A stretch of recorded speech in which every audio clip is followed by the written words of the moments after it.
So we just say it's preparing here, just like 2 seconds, Mm-hmm. and we should be live. It's taking long. Cool. So we officially live now, guys. Hey, welcome. So hello everyone. Welcome to our. I don't even know which one is. Is the sixth?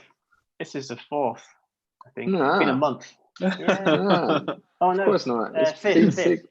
Fifth or sixth. I don't know, yeah. man. It's a lockdown. Every day is the same.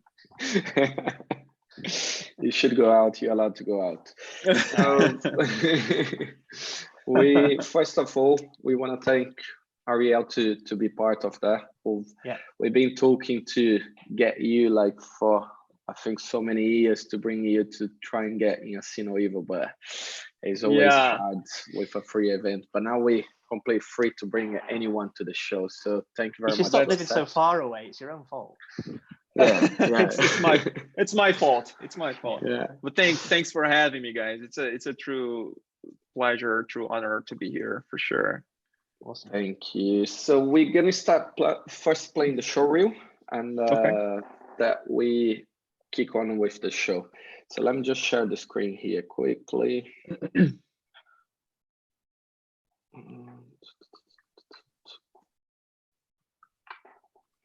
So, guys, ready?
Cool. So Man, that's it's really all loud. it's all stock footage. I would have to put together like a show reel, but just using clips that you commissioned from Fiverr. To Fiverr, Fiverr, Video Hive, stuff like that. Good. So let's start asking what you guys drinking. So what are you drinking, Ariel? I was drinking this shake, but it's over now. Sorry, it was delicious. Oh. But I have water too because I don't drink alcohol. But that's a good. Yeah. What are you drinking, James? It's a lager from Tempest Brewing Co. called Modern Hells. That's quite a small can for the whole show, no? Well, I mean, I did stock up earlier. And I got another 6-pack under the table. Yeah.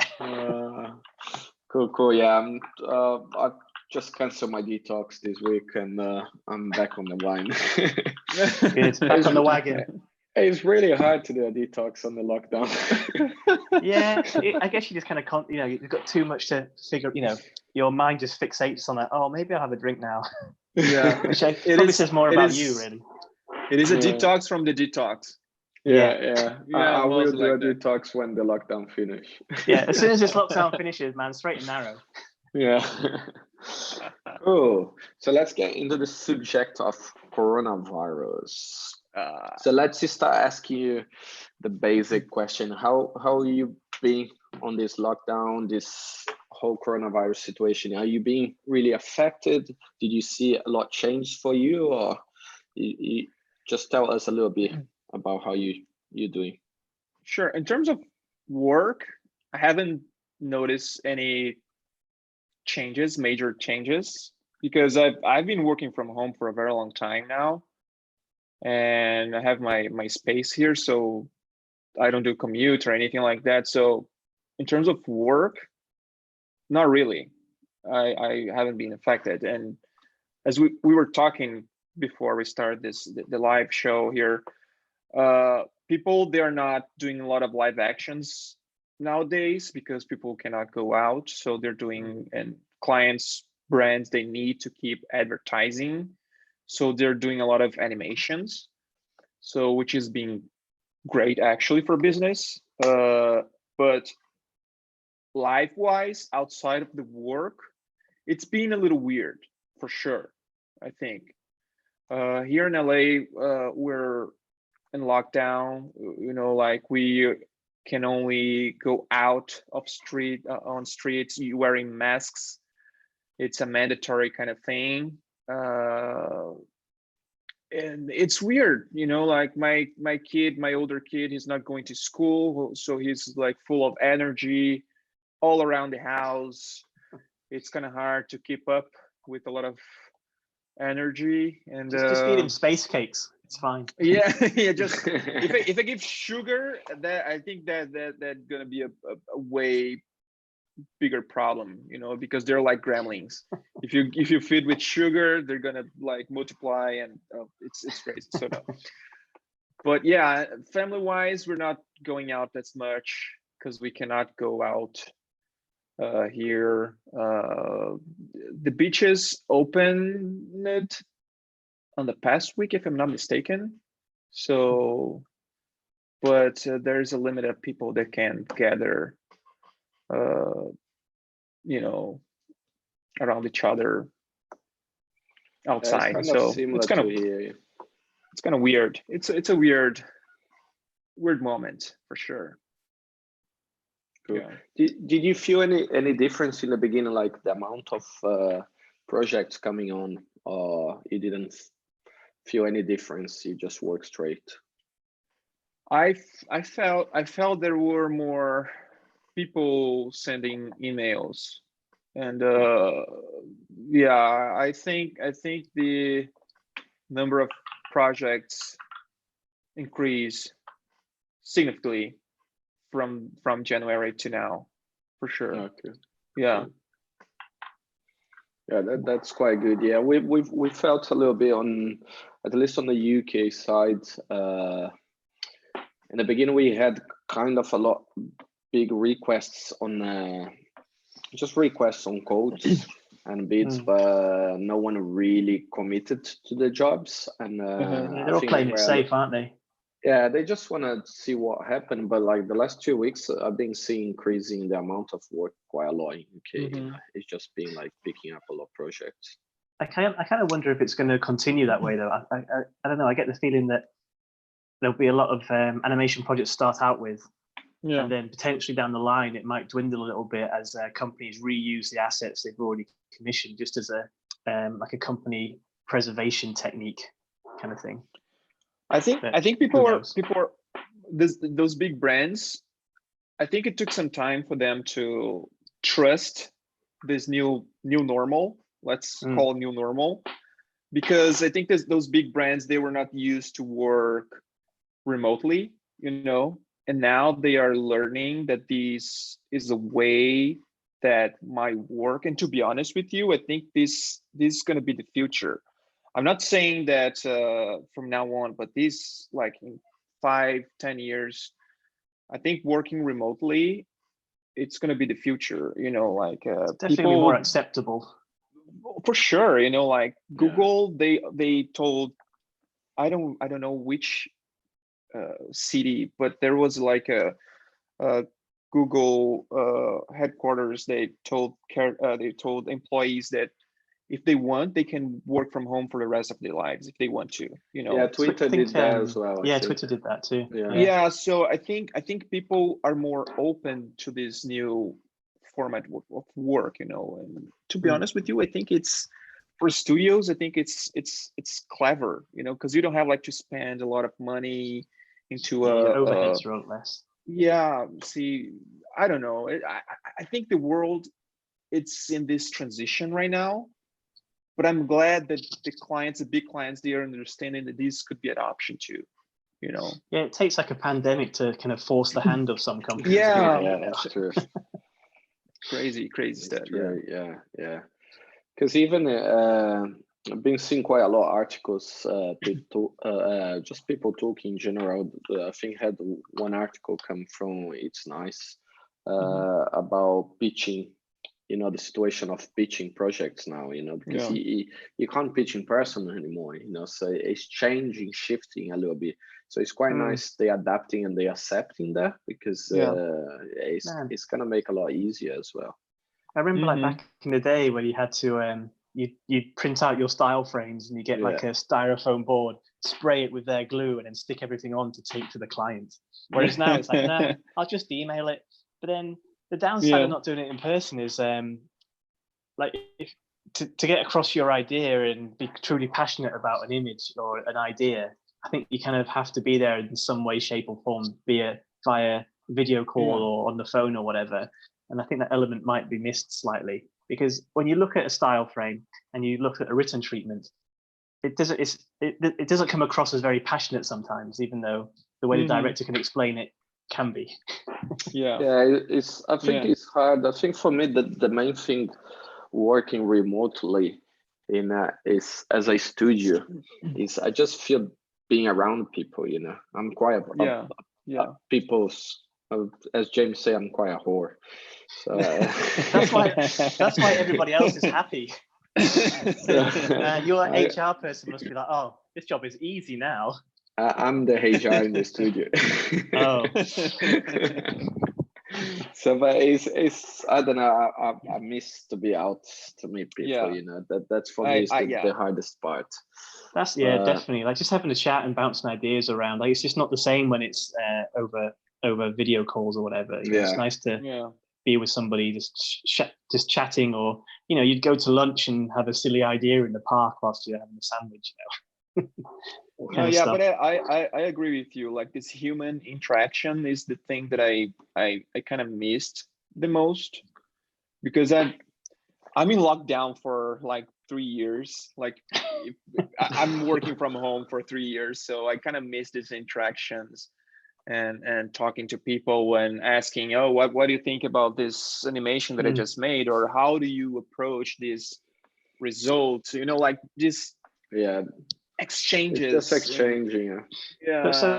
How did, like, before the lockdown, how did you combat that? I mean, was it just a case of hanging out with friends after the work day, like going for food or whatever? You kind of weekends, unwind a bit.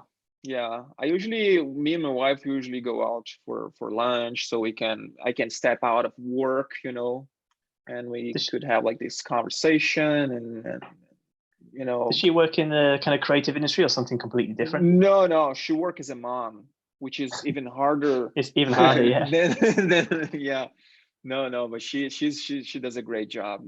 But she sometimes she wants to get out of the house too, I want to get out of the house, and we needed to go for a lunch, go for a walk, whatever. But now we had to adapt and do things inside the house, and it's a lot harder as well. You have 2 kids as well, no? I have 2 kids, yes, and not going to school, so 2 kids in house. It's really, really hard, man. I can't even imagine. I'm out of ideas to because I've been the good thing is that my son, like my older, he's into art, he's into music, he's into like creativity in general, so it's fun because we do a lot of crazy projects together. We paint, we play music, we do whatever, and he's into it. But sometimes I feel like I'm running out of ideas to keep him busy. You could do something evil, like I don't know how old he is, but you could get him like a crazy difficult jigsaw puzzle, but take away a few pieces and not tell him. Something like that. That's a good idea, actually. That's a good idea. I'm keeping that one for later on. Talking about the parenthood, how do you feel work-wise? Of course, you have your wife as a full-time mom, but yeah, as being a father as well and having 2 kids locked down at this moment, how you feel, how affecting your work, or you can manage, because of course you have your own room, your studio in your house, but yeah, are you Concentration is feeling the concentration, or you feel you need to give more attention and it's hard as well to manage your times, you need to manage yeah. your different times? No, the good thing is they understand very not my little girl, she's 1 year old, so she doesn't, if she sees the door open, she's gonna come in right away. But my son, he understands very I know well. someone like that. If the door is closed, he knows that I'm working, and he knows how to knock the door, because if I'm talking to a client or something, so he's a sweet boy.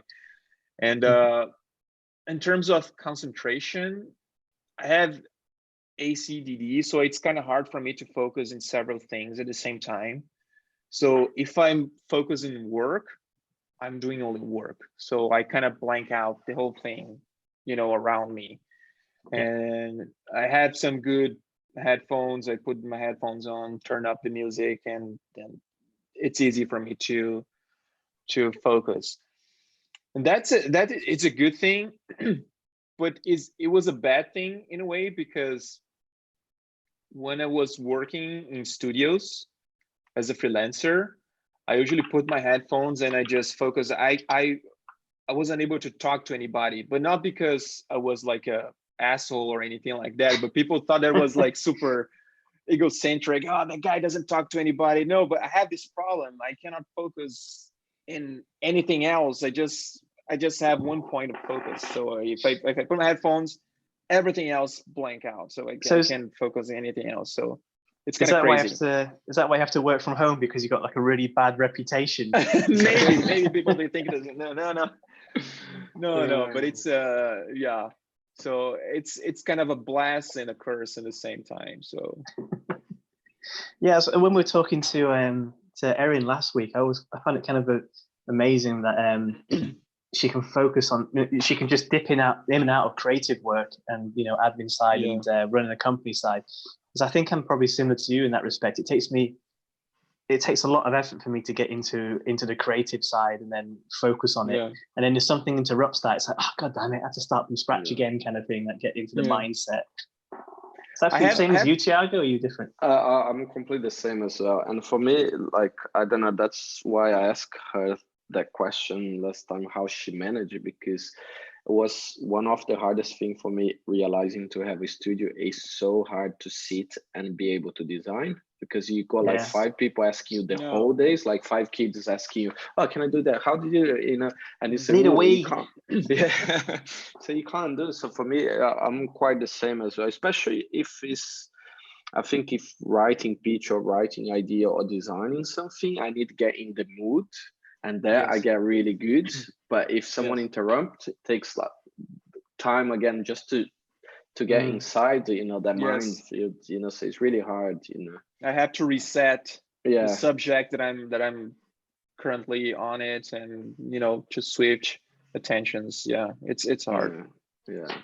And it's easy, I think, to, if you start normally, like you open the web browser you need to look for something, and suddenly you see something else and you get distracted and you forget what you're doing. I'm really easy on that. So that happens. One thing leads to another. Yeah. I think this is early onset dementia, Yeah, it's crazy. So let me ask you one thing related on location. We're talking about like remote work. As you've been locked down, you said about 3 years, something like that. You've been working from home. So do you work with clients all over the place? You already said, you're feeling the clients accept more, so you don't think location, like in the near future, this new normal we live in, do you think clients is accepting more work with people? Or if you work with different studios, I don't know if you still work with studios, but people is more friendly to accept you working from home? Or I think I never had a problem with the client said, okay, can you come over here so you can do the work? Every time that it was a demand to be in a place, I said, but I have my own setup here. I have my tools, I have my stuff. So I prefer to work from home because, you know, I'm getting older, man. I don't want to be stuck in traffic anymore. You know, life is short. Especially in LA, man. Like the traffic's terrible. And I'm from Brazil. I'm from São Paulo. I got traffic my whole life, man. You know, like, and I moved here to LA. It's traffic, dude. You know, I'm over this. I don't want to be stuck in traffic anymore. You know, so I prefer to keep things quiet here at my house, in my office, here, my studio. And luckily, I think the clients they are more open to that, you know, and people that I've been working with, because sometimes I have to hire people to help me out with projects, and I don't remember that I ever had a person here in the United States that I hired besides producers, you know, not because of lack of quality or anything like that, because I needed a specific kind of thing that I found in a girl working in Korea, or I found in this guy working in Argentina. So I think because of the technology right now, we're close to each other in a way, you know, and remote work, I think, is going to be more popular, I think. And it just makes it easier to hire the right people for a project as well.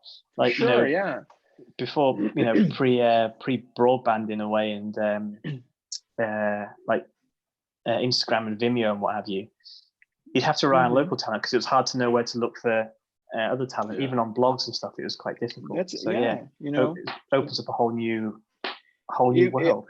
I think remote doesn't limit you in a way, you know. Of course, it limited you in contact with people and, you know, like be around people, but in terms of creativity, I think it's releasing in a way, you know, because you're not limited into a space or that amount of people that you have. You can go whatever.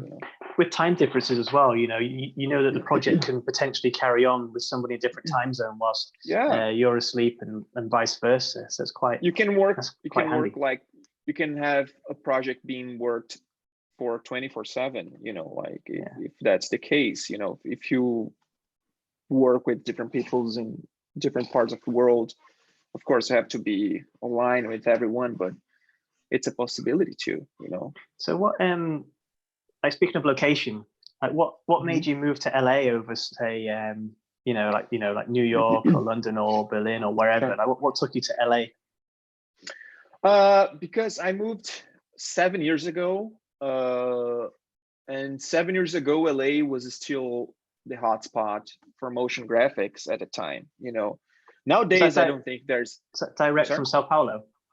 Yeah, from Sao Paulo. Yeah, from Sao Paulo. Yes.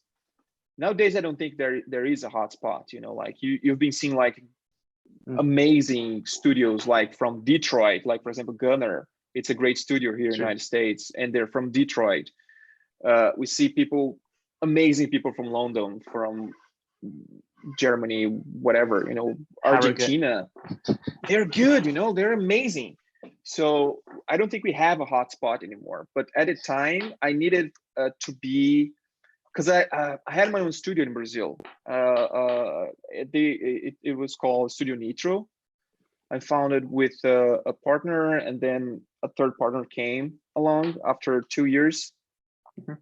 And I was feeling that Brazil was not understanding the animation industry, and especially client side, I imagine. I know because of what Thiago's told me.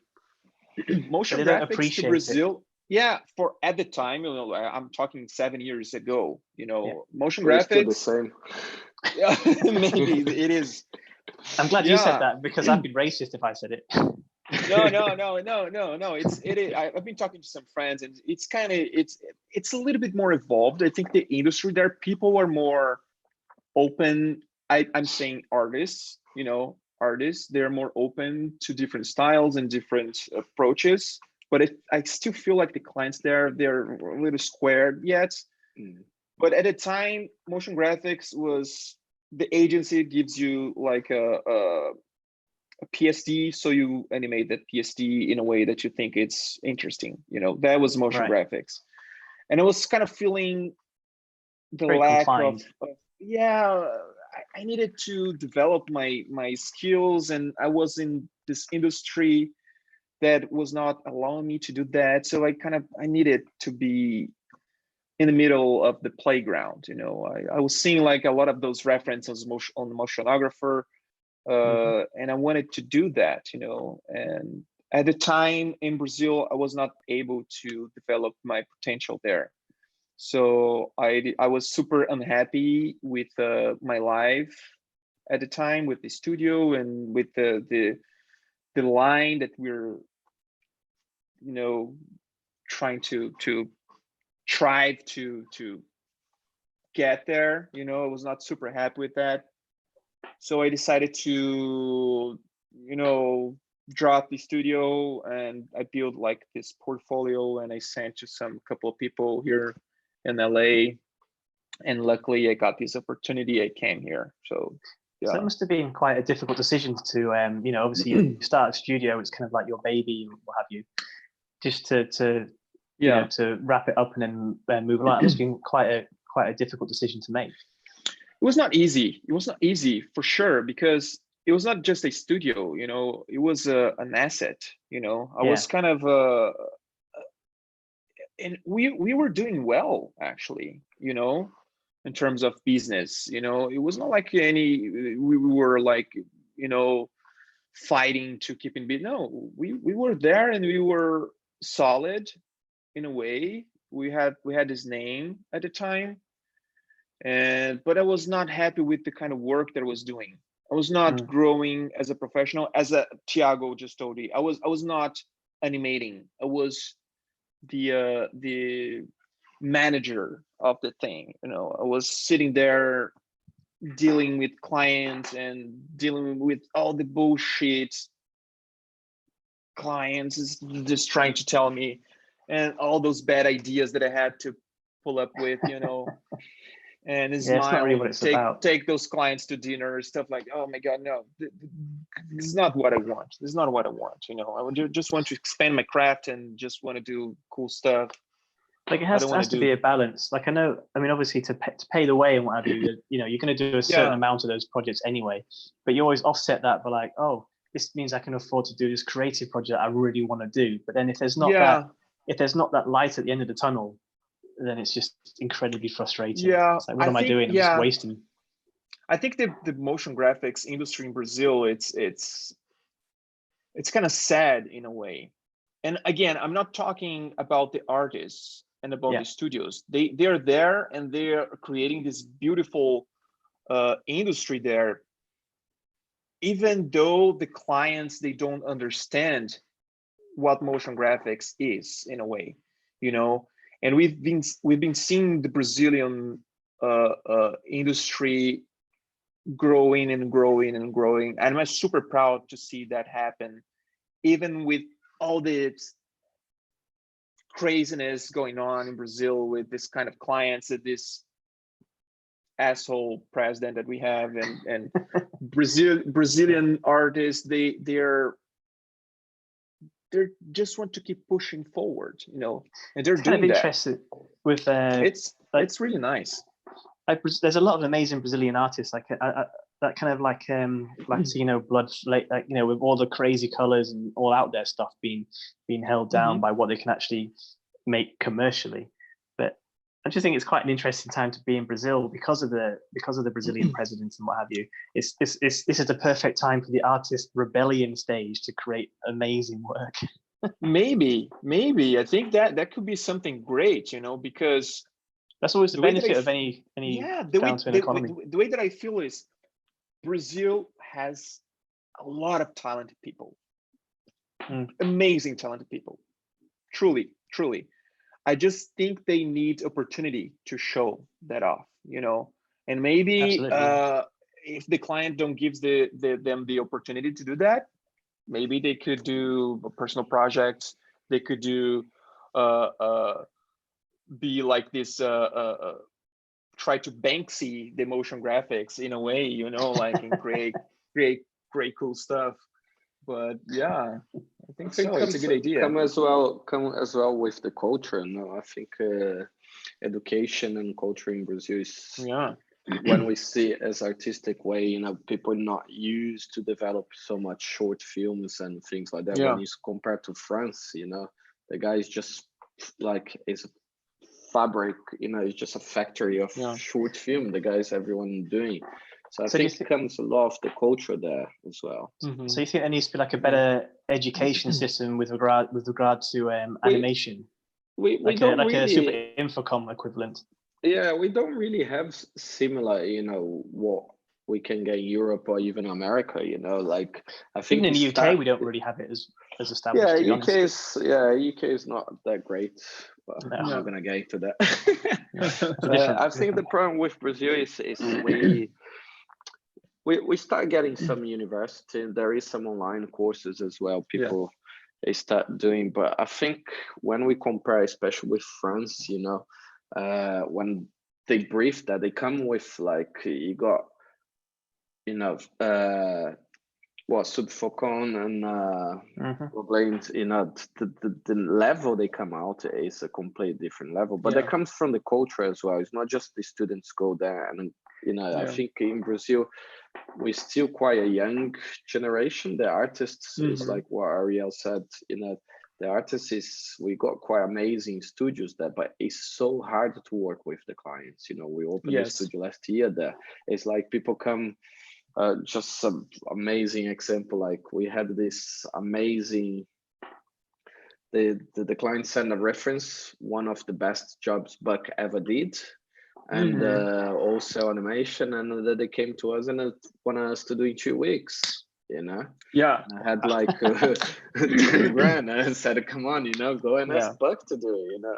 But it's that mentality, not having the education to understand the animation in Brazil. So I think that's pretty much it. I don't think the clients understand the process, you know, and they keep seeing, they keep looking for references, and they go to like Motionographer or Staff magazine or whatever, and they see that specific animation that Buck release or another studio releases in it, and they said, oh my god, I want this because this is cool, you know. And they don't think that these might not be good for their brands, or these might not be good for what they're trying to sell. They just think that this is good and I want to replicate that, you know. And they approaches those artists in Brazil, and they are like hungry to create cool stuff, and then the client says, I want to copy this, and I have like 1 week, or I have whatever. And this is 1 week and no budget. Dude, this is it's a killer, you know, like it's horrible. It's horrible. Do you think that's one of the main reason really stimulate you to move, you know, to US and just for sure. I got a lot of, as you said, I got a lot of clients come to me during my time at my studio there. Can you copy these, or can you do that same thing in a week or whatever? You know, like Good Books. Remember Good Books from Buck? It was a huge, it was something that changed the industry. And I got a lot of clients come up to me. It's interesting that there's certain projects that companies do where they'll release this project and become really popular, and then every pitch request will be, oh, can you copy this? And there's definitely a bit of like an era, like, you know, this was the Psyop Coke Pepsi, sorry, the Coke Job era. This was the Buck copying era. It's like, come on, guys. Take a look at the portfolio, and like, if you know, and if you want something interesting and whatever, why just bloody copy this? Why, you know, it's frustrating. One thing that drives me crazy in Brazilian market. So if you work in an agency in Brazil, don't ask people to do free work for Canis. You know, because this is bullshit, man. It's bullshit. crazy, man. This is a massive industry in Brazil. But this is a really crazy. This is a really funny kind of subject, because I was talking to a friend, kind of client here. He's quite a big name in Asians, and like I think about the last 2 years, I saw a lot of guys from Brazil come from Asians just moving to London. And I was talking to him about that, and he said, listen, man, the thing is, before in Brazil, like Brazil used to be really big in Cannes Festival and things like that, because we used to be able to do a lot of ghost commercials, so they just put, but now the whole rules change, so it doesn't exist there anymore. So to do good work in Brazil, and with the government how it is now, like really repressing, is really hard. So if you're really talented, it's similar what happened with you, so you need to move out to be able to do good work. So what we're saying is move out of Brazil. I wouldn't say you need to, but it's a big fight there. It is a big fight, and it's up to the artists if you guys are willing to fight or not. In my case, I was wasting my time. In my case, like at the time, so I didn't see any solution. The industry was not this strong as it is right now. Now we have like a different communities in Brazil. We have like the Layer Lemonade, we have like a Vida de Motion, we have a lot of the Animotion, the community there, festivals as well. So more highlighting of individuals. The community there in Brazil, it's getting stronger, and I think we have more power to fight back now. Well, like back in the day, it used to be basically just I think it was just Zuppie, and that's just that magazine, and that's probably about it, really, from what I remember. Zuppie was a lot of openings, no, for Zuppie. Yeah, Zuppie was more like a magazine at the time, and now they're shifting. They became a festival, pixel show, and they're trying to do more media stuff, which I think is cool, and the more the merrier, So there's a question here on YouTube from Guy saying, how do you measure success in a motion design career? I don't think it's a deep question. I don't think success is something that success is quite personal anyway. I think so too. If you're doing something that fulfills you, and if you're happy with that, and if that is generating some sort of incoming for you and your family, I think that's success. You don't have to be on Motionographer, or you don't have to be on Stash Magazine to be successful. If you're happy with your career, if you're happy with what you're doing, I think you're a successful person. Success is going to the Radizio whenever you like. It's but just doing things with love, and people will notice you if that's what you want to know. How to be noticed. Yeah, it kind of shows through the projects if you're doing something you really enjoy. I think it makes just do things which you love, and talking about success, and you've been quite a big inspiration for a lot of people when we talk about collage, and also I think I know you since Nitro, and I saw your style change quite a lot as well, how you developed through these years. Talk to us a little bit, how and why did you end up being where you are now, because you have a really strong... what's your story? Where did you come from? Yeah, wow.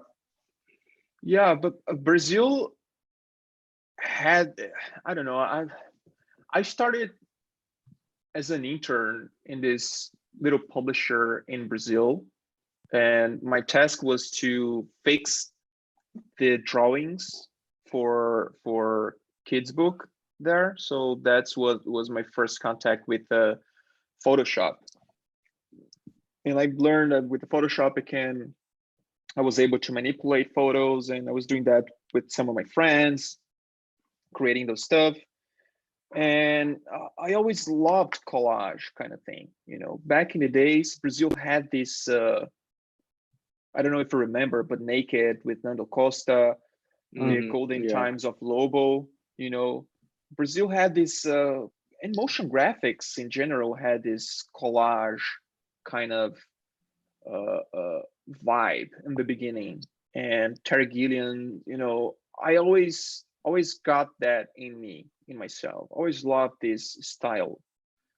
And of course, I started into this industry, and I've been seeing a lot of work. And as like a young person in this industry, you try to adapt, you try to learn, you try to find yourself. And by doing that, you're ended up mimicking people, ended up mimicking studios, you know, just trying to put yourself in a place in this industry, you know. And I was doing that. And I got this opportunity to work at Buck. And I worked at Buck for 2.5 years.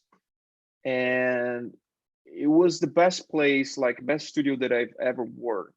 It was the most talented people, but they were all doing cell animation, all doing designy stuff, all this Buck stuff that we're already know. And at the time, I don't know, in my mind, I thought that I was there, but I was not fitting in. So I was trying to fitting in, and I was trying to create within myself this Buck style, in order to get my self approval, because it was something that I was battling within in myself, you know, within, it's something inside of me. And I realized I was not happy. You know, I was trying to create something that was not part of me. Although I've learned a lot from Buck, that particular style, it was not something that it was making me happy, just trying to replicate, you know. So I was trying to find something that I could say, okay, this is mine, this is my voice, this is my craft, and I want to polish this. I want to create something with this that can go further. And I don't know, because at the time, again, like people all over the world, they just want to become Buck. People want to have this Buck style. People want to create this cool cell animations with Buck style. And if I do that, maybe I'll be able to feel that I'm part of Buck.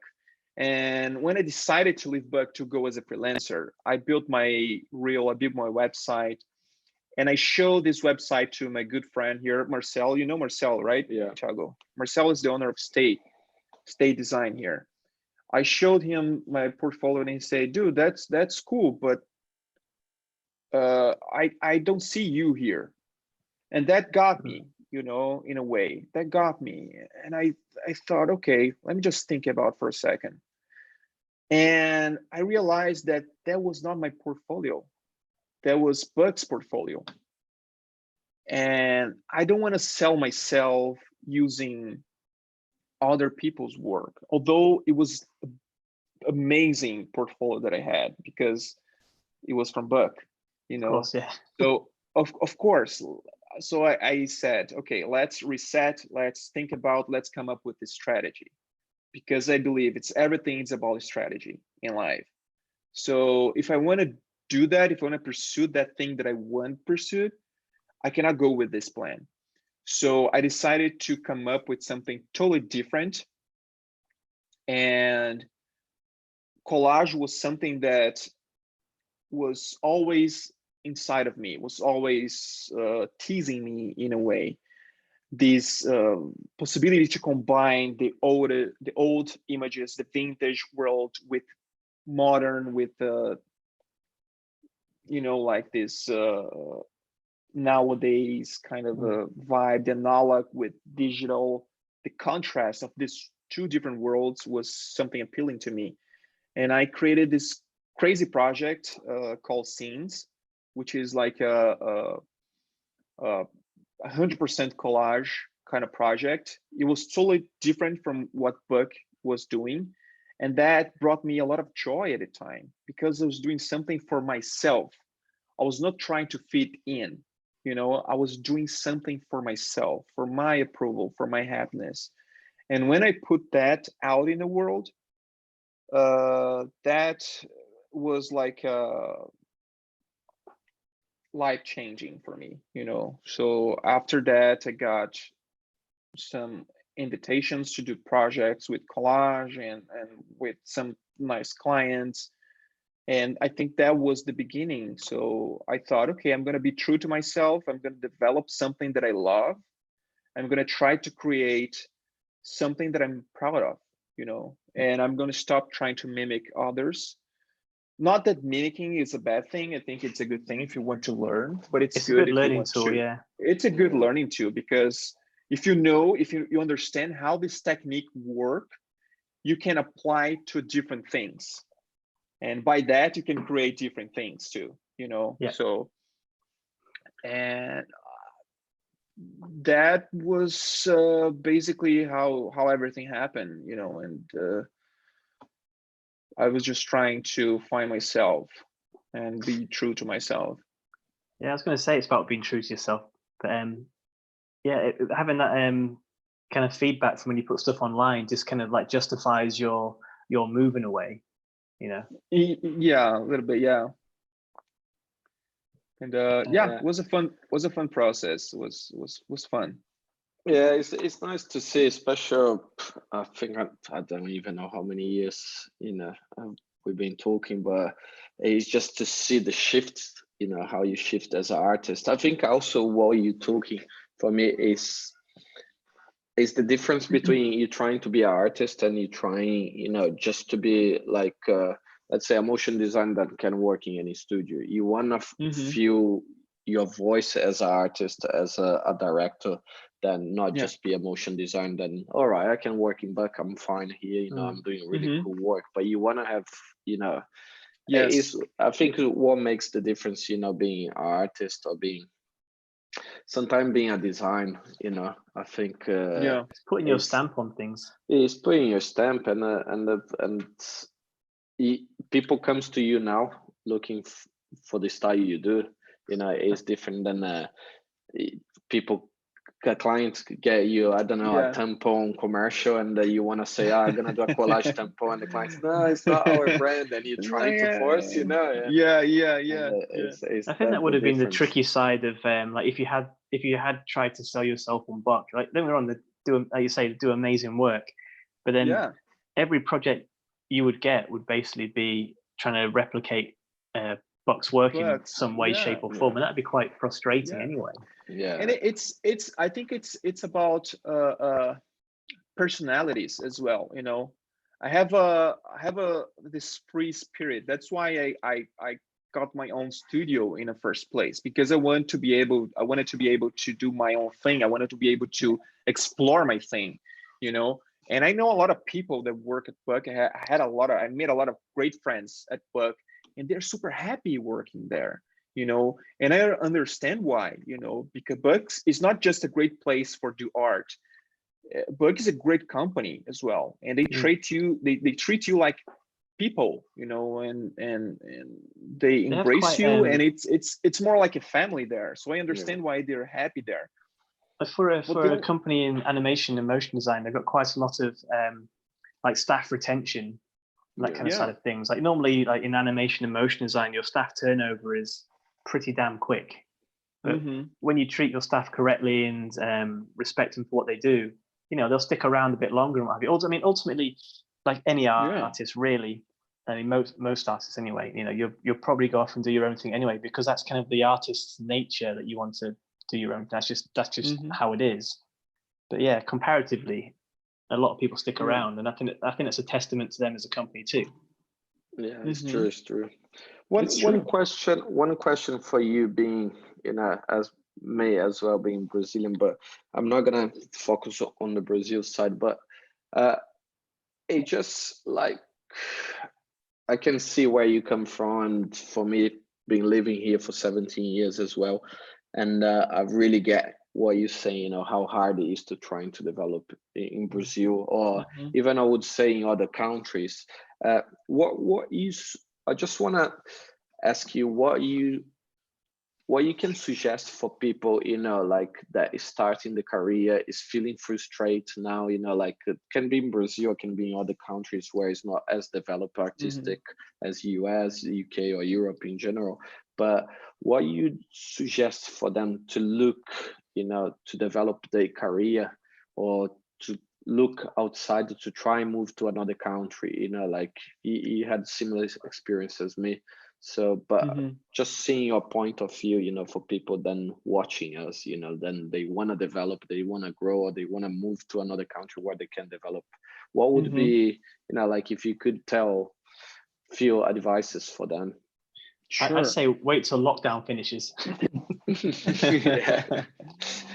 No, I would say first, if you were expecting to build a really nice portfolio based only on client projects, forget about it, you know, because sometimes you just have to pay the bills. Yeah. So do personal projects, man. You know, like personal projects are the best way to develop new skills, to develop new visuals, to try different things, to make mistakes, to apply those mistakes in a different way, to create those happy accidents, you know. So personal project, it's the project that you're free to do whatever you want, you know, and you I'm pretty sure that you're going to create like way nicer portfolio based on personal projects than for client projects. And personal projects, they will attract more cool projects for sure. And that's for the business and professional side of things. But if you guys want to move to a different country, want to move, go out, it just depends on you, you know, like what holds you back in your place, you know. Like I think the world, it's more, I don't know, nowadays because of this whole COVID-19 situation, you know, people are not moving that much, but once these crazy times it's behind us, I think the world is super open to receive you, you know. Like you just have to come up with the game plan. Think first of all, if you want to go to work for Buck, State Design, or Cookie Studios or whatever, you have to think why these people would hire me over hundreds of people that are applying for this post, for this career here.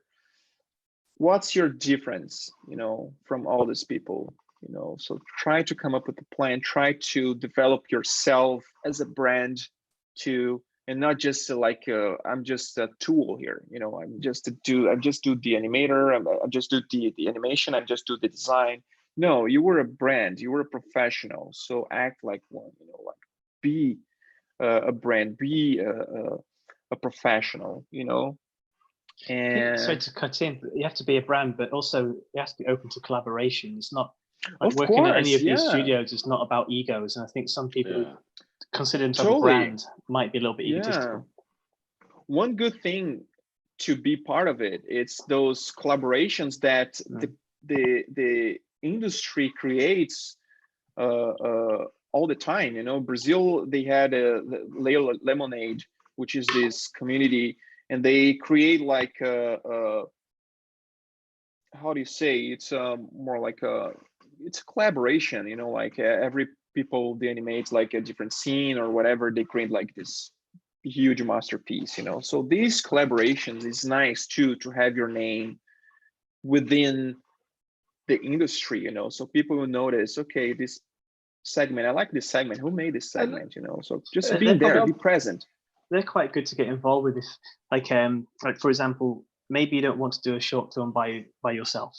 Maybe you need some kind of like starting out, maybe you want some kind of like direction. I think these collaboratives are a great way to get to cut your teeth a little bit. And I think they always happen since maybe talking a little bit our age, but you have pass it on, used to be a really nice still young, man. I'm still young. Maybe you are, but you were involved on pass it on. But it's still, we always had that project. And to be honest, for me, was one of the most important things I did in my career was getting involved on this project. That project, like we talked in the beginning, you said you can't focus in, it's hard to focus.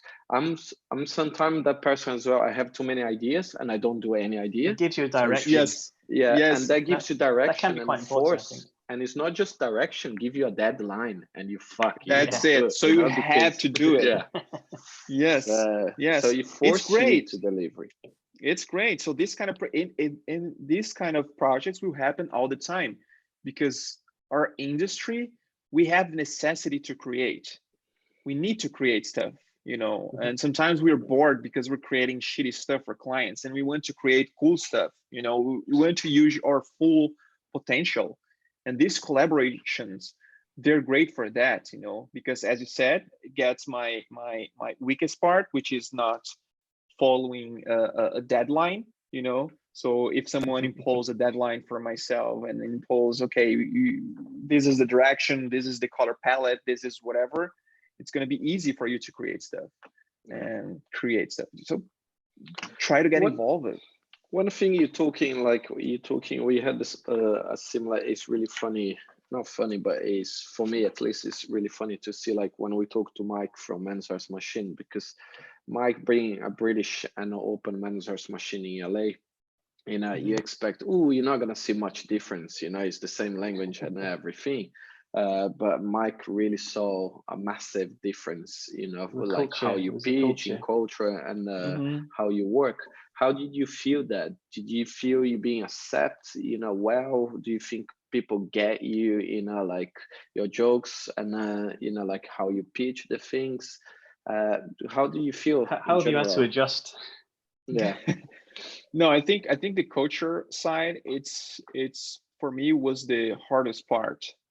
Not just in the industry, but being in a different country as a person, like we cannot, like as you said, like the jokes are different, the way to approach things are different, the way that you treat a client is different. So it's kind of hard. You have to play along with the rules, So the good thing is that every place that I've passed here, I was trying to learn something different, and I was trying to absorb the culture in a way. And of course, I made a lot of mistakes in the beginning. I've made a lot of crazy stuff, like just to talk over the phone with the client was like my first calls with the client was awkward. It's like, hello, fuck you. Yeah. I don't do that. Oh no, oh my God. Brazilians always think fuck is a nice word to say. It's a fun, yeah. No, but I talked to a lot of people. I got a lot of advices.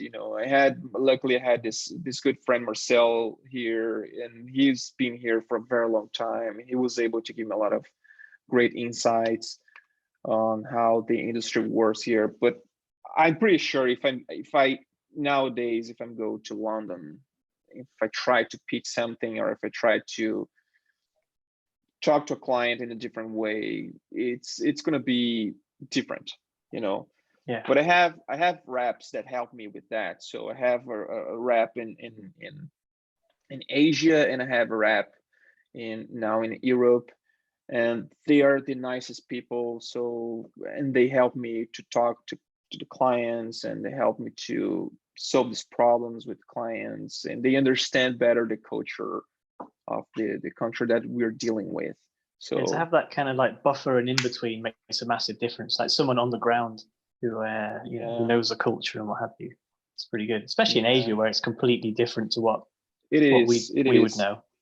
I think. It's different, yeah, but it's nice, and it's nice to know the perspective of these countries. Like it's so nice, and it's nice to meet people in these countries too.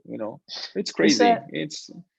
Is there much of a Brazilian community in LA? Because I know obviously in London in the animation industry, there's quite a number of Brazilians, and every time we do something, we want like Brazilian mafia descend.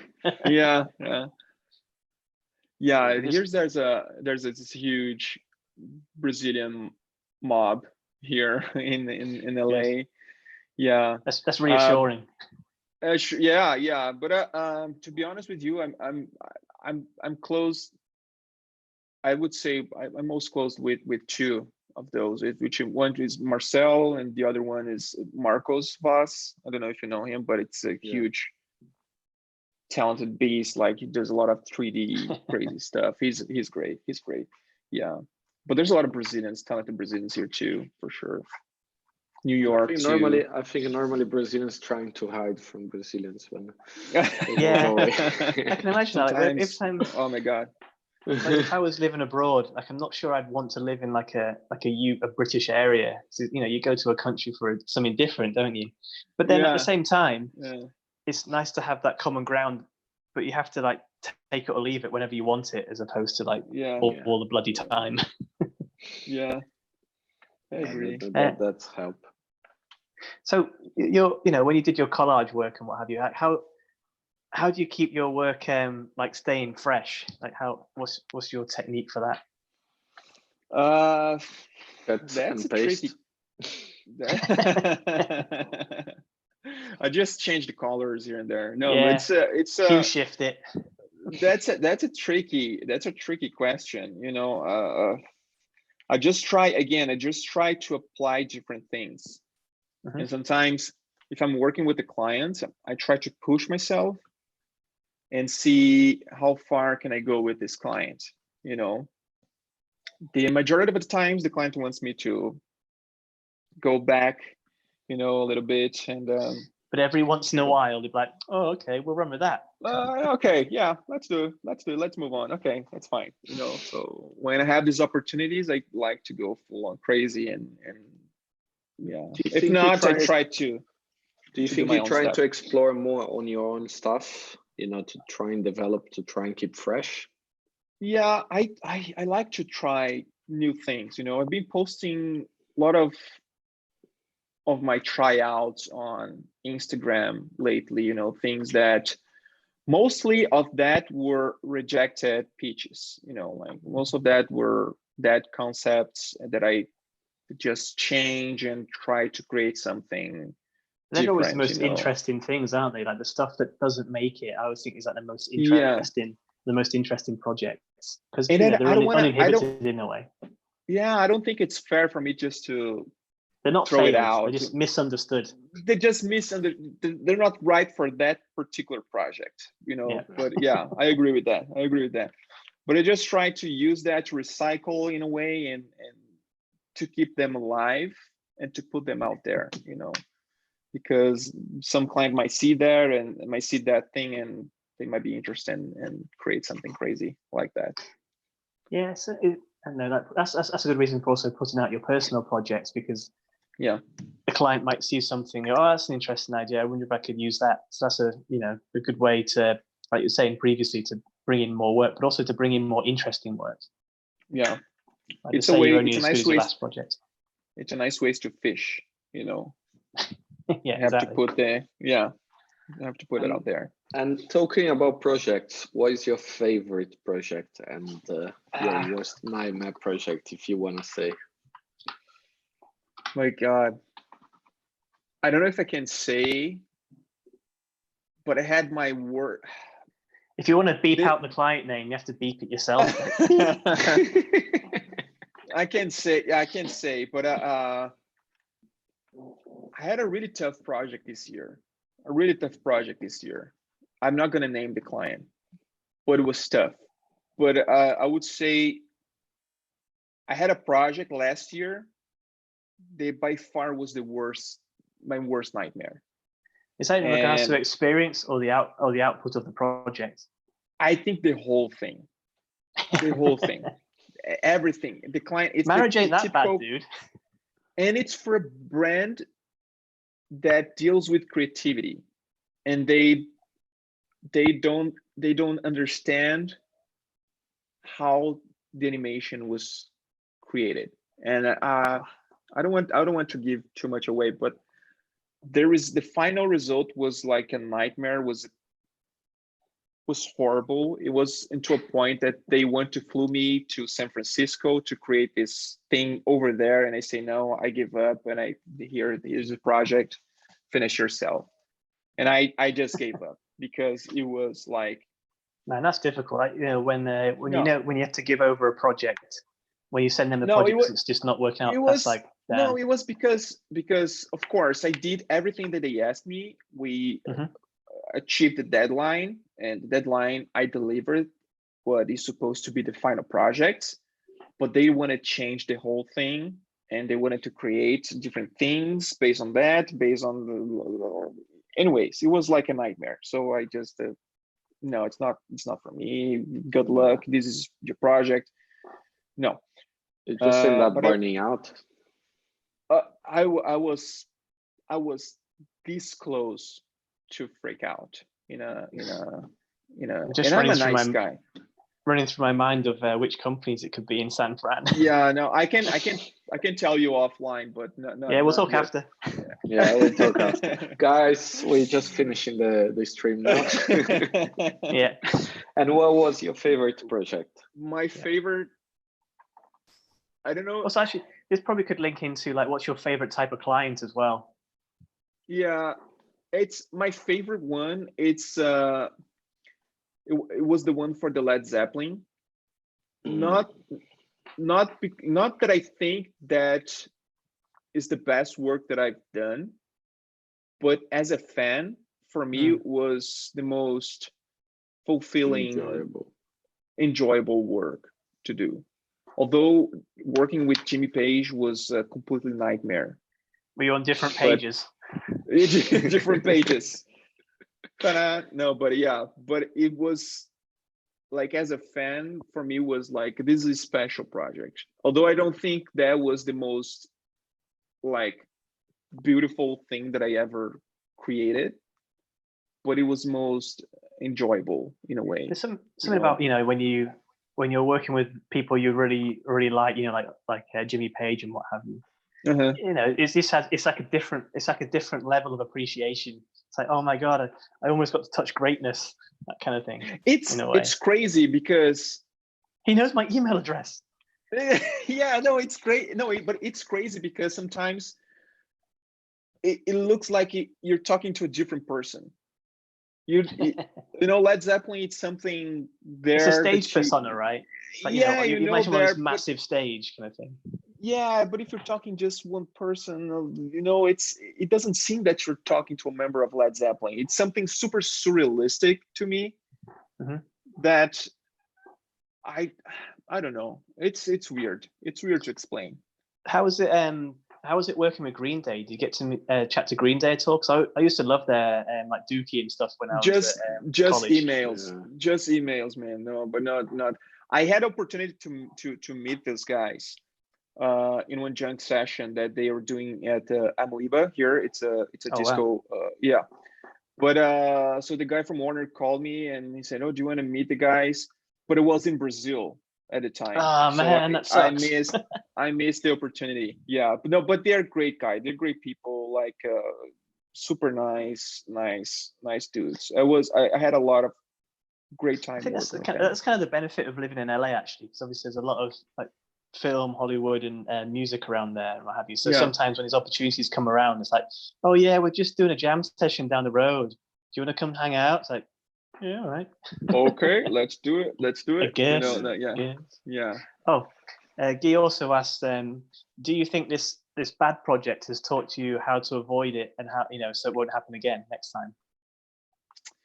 You know, it is tricky because have you watched that movie with Ben Stiller called Heartbreak Kid, where he met the girls? He met like this beautiful girl and he marries her, and it turns out that the girl was like a crazy bitch, like totally nightmare, you know. So that project came to me as this beautiful girl. It was like this amazing project, you know, like, oh my god, no, you're gonna have like a lot of freedom, let's do this because I think you're the right person, so you're gonna be this, blah, blah. And halfway through the project it became like a nightmare, you know, like she whips a penis out. That's it. And it was like a crazy nightmare for sure. So it's kind of hard to, of course, there are some projects that you see that you have the feeling, okay, no, this is not going to end well, and you can avoid those, you know. But there's always some red flags, aren't there? But not always. No, but there's some you can, you know. But this sounds like a slow burner. It starts out great, but it's like slowly simmering, getting hotter. Yeah, and then, you know, trying to cook the crab and it has to jump out. Yes, yeah. Some projects are too good to be true, like the Led Zeppelin one. I'm not saying that was an easy project. It was a lot of nonsense changes, but I understand it was for a client. But this one from last year, Jesus Christ, it was something different. It was something unexpected for sure. Damn, I'm just intrigued to find out who it was now. Yeah, no, I'll tell you later. Cool. Should we run to the last question? We're just passing an hour and 10 minutes. Let's have a look. What's on the list? Oh yeah, maybe. Who would you most like to work with that you haven't worked with yet? I mean, obviously, other than Thiago. Oh, who I would love to work, but I haven't worked yet. Yeah, like which kind of like company or person would you most like to work with? I would like to work with G-Monk. Oh, G-Monk's a nice dude, man. He's great. Yeah. He's only in San Francisco. You should hit him up. No, yeah. I would love to work with G-Monk. G-Monk was one of these entities for me that I'm super inspired by his work, because he's one of these guys. He was super old school, but his work still remains fresh. You know, it's the nowadays. DMT, man. It's all the DMT. Exactly.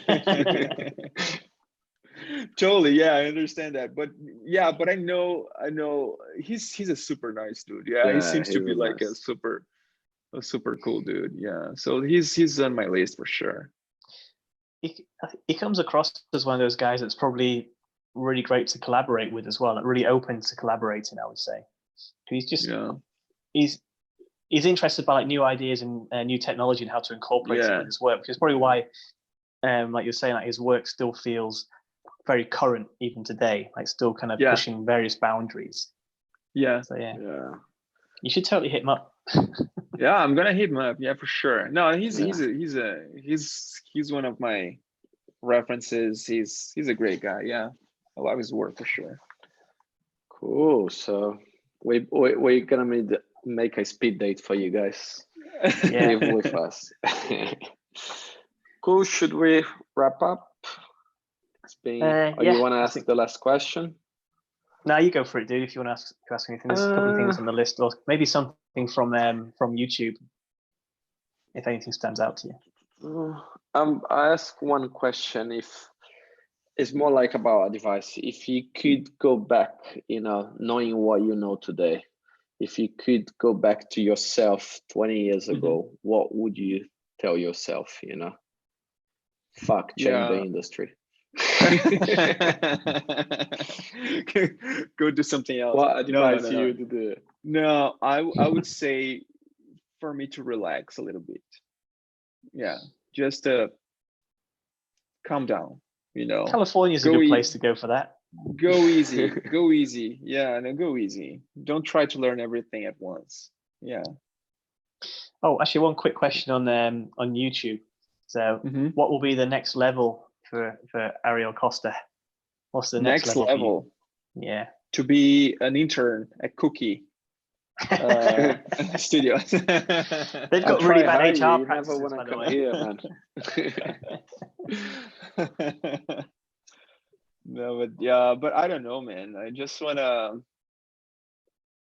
I don't know.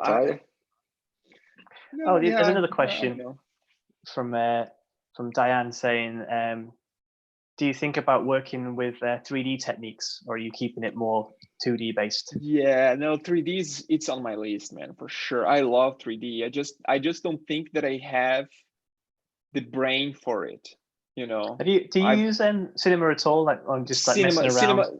No, Cinema 4D. I do a bunch of elements with 3D, but I would love to do something more complex, something more. I always think that sometimes the limitations of various abilities actually makes for a more interesting creative sometimes. I'm just justifying my shitty skill set, by the way. Yeah, no. I think like 3D is a great thing. I just didn't took time to sit down and to fully understand the complexity of the 3D. But I think it's a wonderful technique. You should get your kids to learn it, and then you can just exploit them for free. They can work. You got me a solution. It's like I see you quite a lot exploring something more like like what Dave O'Reilly been doing for the years, like just the fucked up 3D, it's always that's nice. I like that too. I think this weird meshes. And I always see you coming more for this direction. I love that. I love that. Cool. So I think we should wrap up. It's been like an hour and 15. It's been good. Okay. It's been a really good chat. Again, thank you very much, Ariel. Huge thanks for joining us, man. Really appreciated. No, thank you so much. It was my great pleasure. It was a great pleasure. Yeah. We have next Tuesday, we're gonna bring some history to the table. We got Shinola. Awesome. That's nice. Yeah, so that's nice. We're gonna be playing I love it. 20 years showreel. That's pretty cool, man. Yeah, you should talk to MK12 too. They already. Oh, whoa. We might have a few ideas.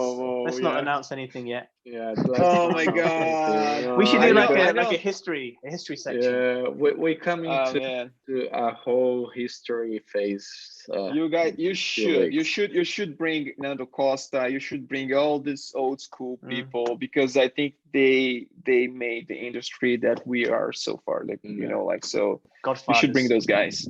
Yeah. Old but gold. Yeah. Cool, guys. Thanks a lot for tuning in. We'll see you next week. Take care, guys. See you guys. Thank you so much. Take care. Let me